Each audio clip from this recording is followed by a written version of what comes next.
Hi there, I'm Amy and this is the Half Caff podcast. We're going to talk about knitting and crochet as usual. I do have some of both again, but welcome back. It's been a minute again, mostly because life has been so crazy and I had to wait for the dust to clear so that I could even have the presence of mind to form words that sound correctly good. In the meantime, fall is starting to happen. I used to live in a place where fall was like 3 weeks and the trees would just burst and then be done, which was pretty amazing, but, short-lived. Here where I am in the Pacific Northwest, it's a lot slower. And so I love to watch this side fence with all the ivy and the foliage all over it, just kind of slowly change color as the weeks go on. And it started to do that. I also love this time of year, just like many, many, many of you. I do love all the pumpkin and the pumpkin spice and just the sense of fall, the cooler air, everything that most people love about it. I really love summer too, but it always just feels just so bright and loud and hot that I usually kind of feel emotionally exhausted by the end of it. Anyway, today's mug, as you can see, contains a damn fine cup of coffee. If you know, you know. I didn't get into that show when it was actually airing, so I got into it much later, but then realized that I had since moved to the Pacific Northwest, and so I lived near the location where they filmed. And so it was really fun to go up there just kind of on my own little, tourist trip and see the Salish Lodge where they filmed, which of course looks nothing like the inside looks nothing like the actual lobby, unfortunately. But it's still a lovely place, and the outside and the falls and all the kind of surrounding areas, like the bridge that they walk across in the beginning. I think it's the beginning. Anyway, so that was really fun because when I became a fan of the show, I realized, hey, I can go take my own little Twin Peaks tour. So I went to the diner as well, where the R&R diner, where they filmed, and they have a whole bunch of memorabilia on the wall. So I'll try and insert some pictures of that little just kind of by myself trip that I got. I did get a few pictures and it was really fun. However, I also got to go because when the next Twin Peaks thing came out, 20 years later or something, which was just as wacko as the first one, if not more, in my opinion. The Salish Lodge did a whole little thing. So they were going to basically have a watch party. So they had little cute giveaways and cute memorabilia you could get, showing some of that here. They also had the watch party in a room that had the red curtains all the way around. And you could go up to one of the rooms that they filmed in. And so it was a lot of fun. I went with a friend who was also a fan, and we enjoyed it. The feed kept cutting out, so every once in a while we'd have the collective groan because we were trying to get the show back. So it was pretty spotty, unfortunately, when all was said and done, but it was still fun to come together with everybody. So, to better times. Yeah, still too hot. So although I am wearing a knit sweater, I did not make this. It's probably apparent to those of you who knit. This is store-bought, and it is covered in 15% cat hair like the rest of me, and inside and out. I have been really excited about the fall knits. Join the club, I know. And I still had a summer thing that I wanted to finish up because I ended up casting on a tank top, I think, like the last week of August. So that's silly. And then I've hit a snafu with that. So I'll have to show you that. But in the meantime, some of the fall knits, and I should really just preface that by saying, or just scratch that out by saying it's Halloween knits. I wanted to make sure that I didn't just kind of knit whatever until Halloween passed me by, because it's so fun to actually get in that kind of Halloween spirit. And I love horror movies. So I watch them all year, but horror movie season is coming up. And so, of course, I love to knit and watch horror movies. And all that good stuff. So I already started in on Halloween patterns, and I'm going to show you the first one now. So I feel like this pattern was named after a wood in the Game of Thrones series, book or movie. I have no idea. I don't watch Game of Thrones, and I haven't read Game of Thrones, so I am very not in the know, as much as one can be when participates in culture of any kind. So I don't know if this is true, and I don't know if I'm going to pronounce this name right, if it is true, but this is the Weirwood cowl, I think.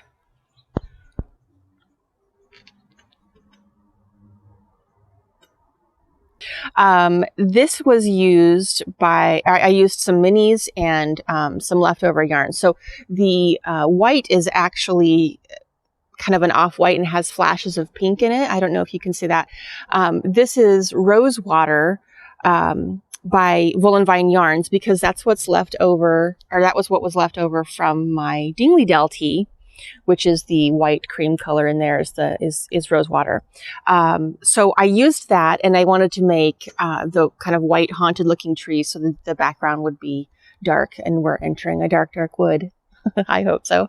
So, you know, it goes from bottom. I went from bottom up. I actually would have loved it if I had this entire color on the bottom all the way through, and even tried to get more of it, but it was part of a mini set from my advent last year from Dragon Hoard yarn.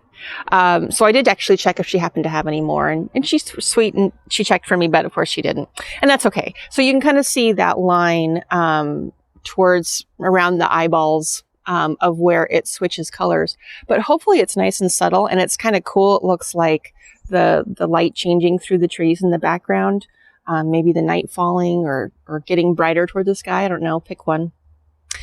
Anyway, this has, the background at least has some stellina in it, so it gives a little bit of sparkle. So as I said, these are sock minis, 20-gram skeins, and so the bottom is called Goblin Vengeance, and the top is Tooth Fairies. And this is from the Fade into Fae Advent that I got from Dragon Hoard Yarns in 2020. So I'm still using those up. I'm not a mini person because I don't end up using a lot of scrap, and I don't make a ton of socks, although that is maybe changing, but I prefer kind of just striped yarn, striped sock yarn. So I'm kind of slowly moving through them, but I was really glad to be able to use them on this project. And the design is just so cute. So for this one, I used, I think I just used the regular long tail cast on, but then I used Jenny's surprisingly stretchy bind off for the top. I mean, obviously sometimes you need a different kind of bind off, but that's kind of my go-to. There are some techniques that actually make it too stretchy, of course, and some that make it not stretchy enough. I really have found that truly this is just right. So I definitely recommend that one if you have to get anything over your head. And that's usually what I do for like the cuffs of sweaters, or the collars of sweaters and things like that, is the stretchy bind off too, because I don't get so much flare with that as I might otherwise. But it still is surprisingly stretchy. So next I have some crochet to show you. Obviously this is knit. So this is crochet because it's amigurumi and because that's what the pattern said, right? I'm sure you can make a really cute version of this knit as well, but I've ranted about that before, so I won't go into it. But I like crochet for amigurumi is the short answer. So this is Sam. He is clearly a scarecrow, as you can see. I mean, that's what I think he is. But he's called Sam because the movie Trick or Treat has Sam in it, and he's styled after that character. This is a pattern by Blue Rabbit Toys. I have made a number of their toys. I really do like her design. So this is the character from Trick or Treat, or Trick or Treat, and if you can believe it, this is one I still haven't seen. So I did start to check that out. It got a little cringy, so I'll have to go back to it and try again. I don't usually mind the cringe, but I guess I was just in the wrong mood or something. I didn't watch it while I was making him because I didn't even know until he was done that he was from Trick or Treat. That just kind of escaped my mind, but Of course he is. So anyway, he's made out of just random acrylic yarns, again, from my stash. So it's probably Big Twist or Red Heart colors. Probably Big Twist. Anyway, I'm not sure. And the buttons were ones I had in my stash that I've got a whole pack of because they make perfect other mother buttons whenever I do a Coraline thing, because occasionally I do. So the only thing I changed about the pattern, and believe me, it was very little. Pattern's fantastic. Her patterns are usually really clear and lots of pictures, just great, nice. You can depend on them. The only thing I changed is that I didn't crochet the patches. I don't know. I don't really mind, but I kind of like them to look more like fabric. So I actually just cut a piece of some old jeans off and made my own patches. And, you know, it's kind of faster. So there's a bonus. So I hardly recommend making him. He is a great little Halloween character, and I will be watching the movie.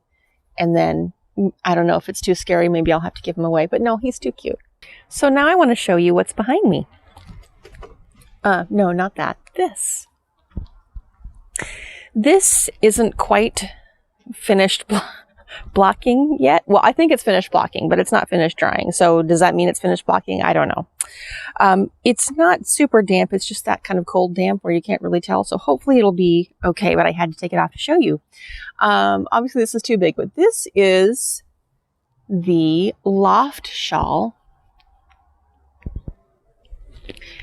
And it is an asymmetrical shawl. It is crochet, but there's also a knit pattern. I fell in love with it as soon as I saw it because these are not quite the exact colors, but pretty close to the exact colors that it was, that the sample was done in and photographed in. This one was kind of a bugaboo to find the colors. I never say that word in daily life, and you've inspired me to say that word. So, okay.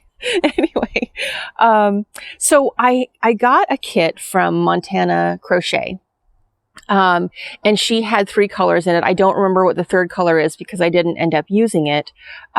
These 2 colors are, the mid green is Larch and the dark green is Spruce.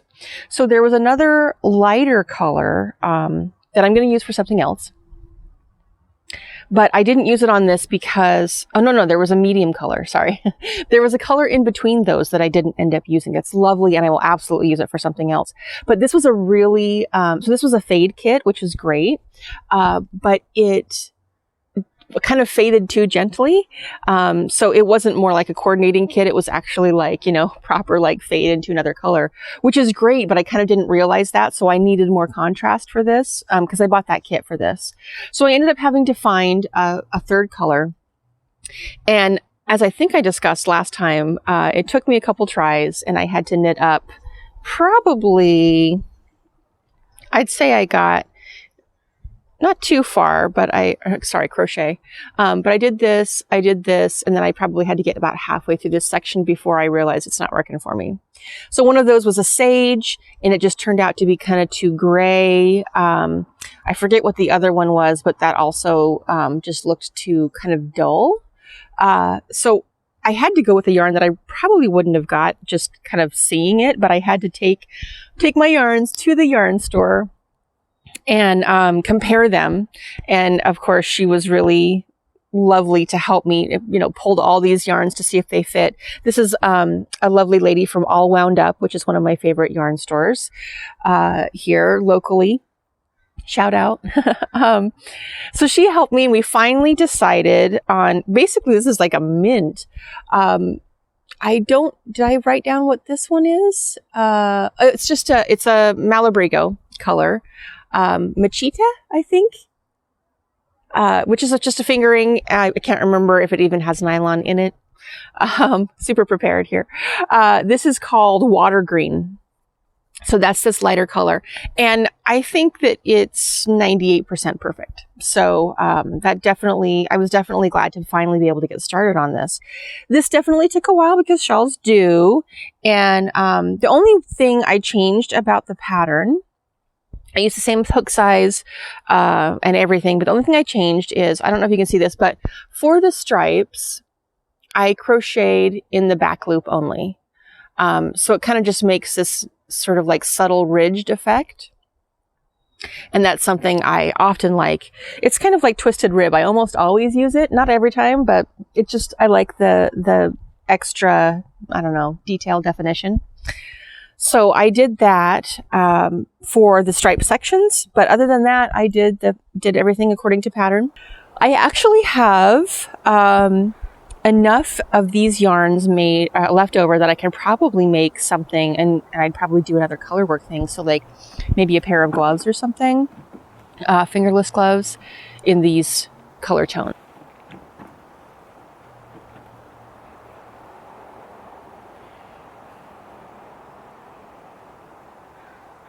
So I think those are all my finished objects since we last talked. I do have several whips. I'm going to show you one that I forgot I was going to show you. So I'll have to insert, I don't remember who it's by or anything, but I'll have to insert that here and down below. But I did a tank top, basically like a camisole. It's something like the Sylvia camisole, but that's not quite right. Anyway, you've already read. You know what I'm doing. Better than I do, probably. So this... I knew that when I started this, I would not have enough yarn.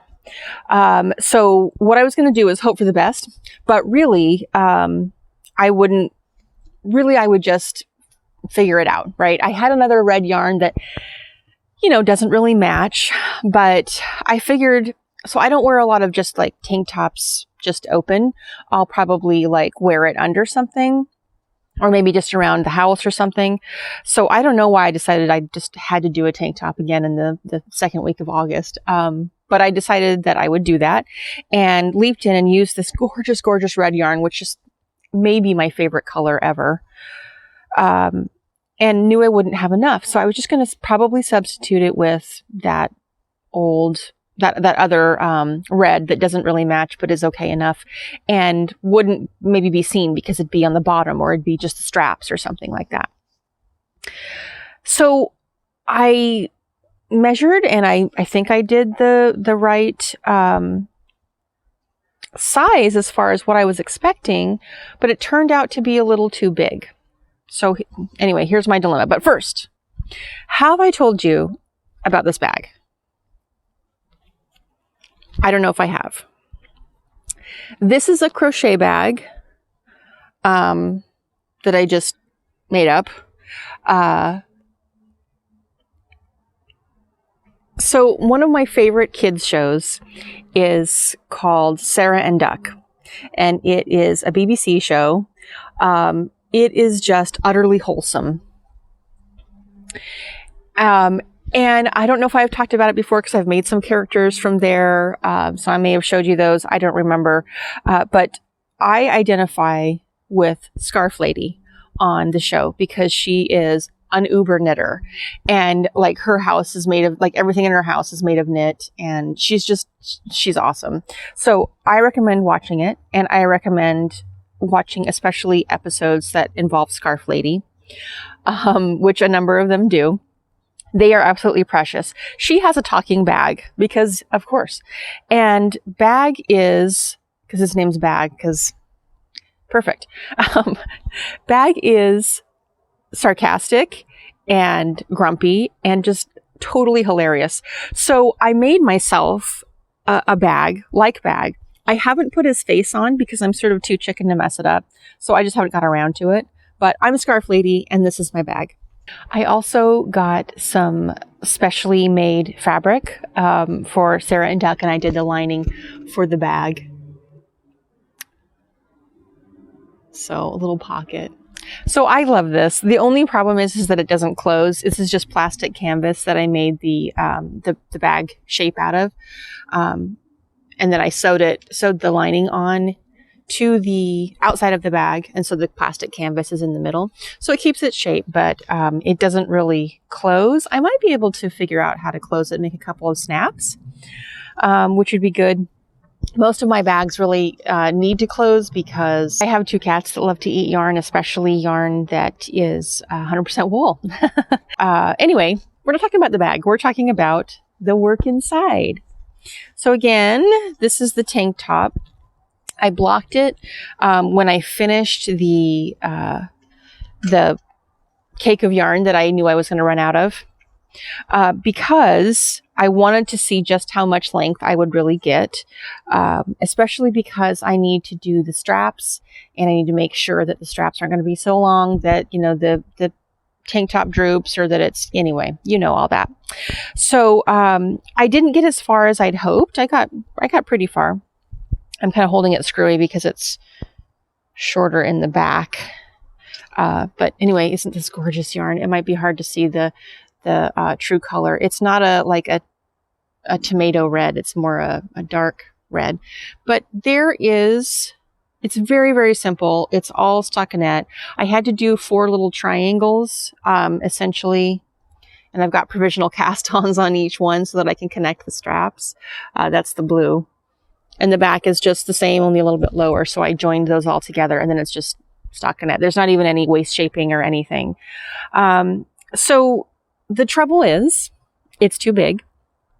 The lines right here that form the triangle kind of go a little bit out further than I want. So yeah, it's a little bit too big.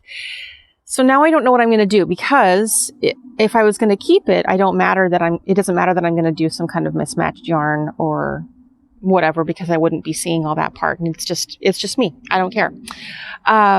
But if I don't keep it because it doesn't fit me and I want to sell it, say, instead on my shop, now mismatched yarn is really going to matter, you know? So I have to think of something that's going to look better with this. And I don't really have an idea. So this is now sitting in my bag until I have some inspiration. So what would you do? I probably still need a good 3.5 inches at the bottom. And then I need to, of course, do the straps. So I need to think about what might look good. So if you have any suggestions on what I should do about this, let me know. I would welcome them. I guess the other thing I could do is just, you know, decide on a different yarn and pull it out. But oh my gosh, pulling out just, it's weird, but pulling out straight stockinette just makes me so sad because it takes so long. I guess any knitting takes long, but when you're just knitting, you know, stockinette in the round forever and ever, you're just like, is this over yet? You know, I mean, I guess I am. Some people like that. So it's just even more painful. And I do want it, but it's too big. And I don't know what to do. So there's that. So the rest of the whips I have to show you are more successful, and I have every chance, or I have every belief that they're going to be okay. The next one I want to show you is very cute. I've got one done, and I need to do the other one. So these are called the Cat Nouveau mitts, and they are, of course, that famous French cat that I'll put down here because I don't remember the name of it. I love it. I've done the colors pretty much exactly as they'd shown, at least, you know, the shades of the black, the yellow, and the purple. So first of all, this pattern is by Jack of Lattes and Llamas. I love Jack's patterns. I recommend following her on Instagram. I'll put her handle here. She has a lot of just really, like, you know, your basic mitt pattern, but with really cool, different charts. There's one that kind of has like an eldritch vibe. Gosh, there's so many. So I would definitely recommend following her on Instagram and checking out some of her patterns as well. So this yarn is also using minis. Yay! I'm trying to do that more, I guess. So the purple is not a mini. The purple is a purple I was going to use with a different coordinating variegated purple that just wasn't really working for this. You can see that there's some kind of tonal variegation of the yellow yarn, but when it gets into really like a whole different range of like variegated different colors and everything like that, and not just in like similar shades, then your pattern gets, you know, it gets kind of lost. And I keep wanting to do that for gloves, and then I just keep trying to not, because I want my pattern to look crisp. So I was going to use this purple with a different, like It has like whites and blacks and purples, and it's just very, very too modeled for me to use it. So I had to change my plan. So I decided to do these mitts instead. I was going to do another pair of underwing mitts, and I probably still will because I love those. But these are great. So anyway, what I was saying, this purple is Malabrigo sock, and it's number 808 Violeta Africana. Yeah. This lovely dark purple. The black and the yellow I got from Leading Men Fiber Arts. And the yellow is, it's both their Showstoppers base, and the yellow is look on the bright side, and the black is Darkest Hour. So very happy to be using those minis. I was going to use those colors. I originally purchased them for a different pair of mitts that have a cute little pumpkin and cats on them and stuff, and I'll probably still make those too, but these spoke to me. So here's the other side, and it's very Art Deco. This is just really nice to make. I made a couple of screw ups, but I don't think you can tell. I really just kind of had to wing it up here because some things didn't align, but it was really subtle.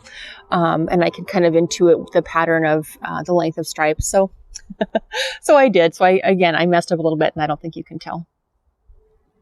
So those are the Cat Nouveau mitts. I've got to start mitt number 2. But I ended up interrupting myself to make a pair of socks. So I did this on 9-inch circulars. For the most part, I don't know if I ever switched to, I did the thumb, of course, on DPNs. So this is 9-inch circulars. I believe it's a size 1. And now those 9-inch circulars are in a sock.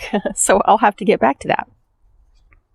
This is being kept in one of my favorite spooky bags.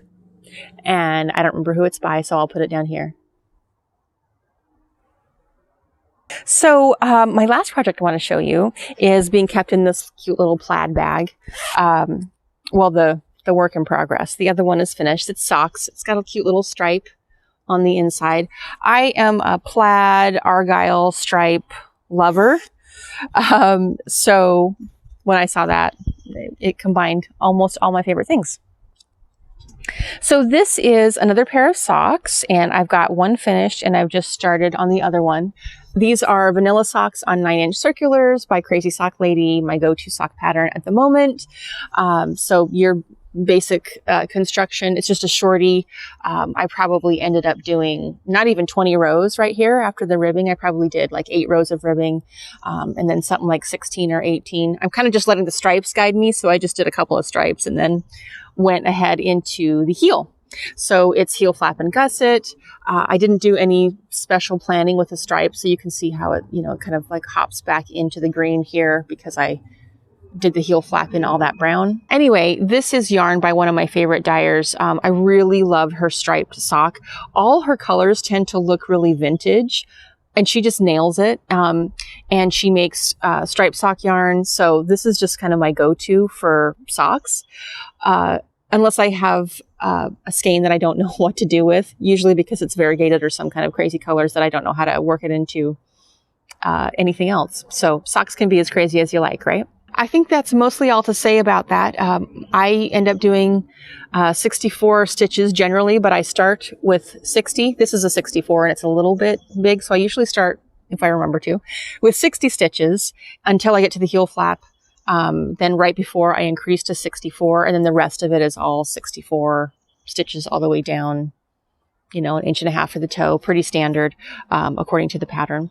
And again, this is 9-inch circulars, so I do this on actual 9-inch circulars, but I do use DPNs for the toe and for the heel flap. So I ended up balling this one up so that I could wind a ball that was half of the skein. And so I would have an even amount for both socks. So this is the ball that I'm working from, and you can just kind of see all the cool colors. And I've just started the heel flap. So that's the length of my entire sock. So again, I love the shorties. So I've just converted to a DPN to start the heel flap, and I've got, a good number of rows to go for the heel flap. But I'm getting faster at socks, so I wouldn't say I crank them out, but they don't seem so tedious. Again, especially shorties, it's like before I even know it, I'm done with the leg, so that's really cool. And once you're done with the heel flap, these are top down, so once you're done with the heel flap, it kind of feels like, you know, you're halfway done, even though you're not. It's kind of funny. I don't really care about the fact that the cuffs don't match. It'd be nice, but again, because I just have just enough of this yarn, I try to not worry about, you know, matching them up, because I might run out if I try to do that. This is literally, I'll show you. This is literally all I have left of the other ball that I divided. Just that. And I'm saving it in case, like, I literally get down to the Kitchener stitch of the toe and I run out or something. So I am going to save it and make sure that I've got enough. But I've made socks with her yarn before, and I did manage to have enough. So I think it'll work out. So those are all the finished objects and whips I have to show you. I have some acquisitions, but I think I'll just end up showing you them when I turn them into lovely projects. Probably some more socks, we'll see. My local yarn store is actually going out of business, sort of. They are moving their location and not going to have a shop open, but we'll be doing fairs, and she's a dyer and things like that, so I still can get all her lovely yarn, but she's kind of moving further away. So it wasn't the COVID or the lack of financial support, which is great. It's just a life decision that she's making. But shout out to Mad Cow Yarn. That's where I got some recent lovely acquisitions that I hope to turn into something pretty to show you in the future. I hope you're having a lovely fall. It has been stressful, very stressful here, and it's starting to wane only a little bit, but I'll take it. So my love of fall is is really working hard to keep up and overcome with all the stress, but I'm hoping to still find a way to appreciate it. Part of that is the lovely fall knits, and I'm still knitting outside every chance I get, so I get to see the foliage turn, you know, behind me. My birthday is coming up, so I'm a Virgo. So that's always nice. So I hope that it gets a little bit better, and I hope it's going okay for you. And I really hope the world figures its way out of COVID soon. I hope to talk to you again soon. I'm definitely going to work one more episode in before Halloween, so I hope to have even more Halloween knits to show you. I would love to know what your Halloween knits are, if you're doing that at all. I'd love to find more patterns that you think are cool that you're working on. So drop them down in the comments if you would. And I'll see you next time.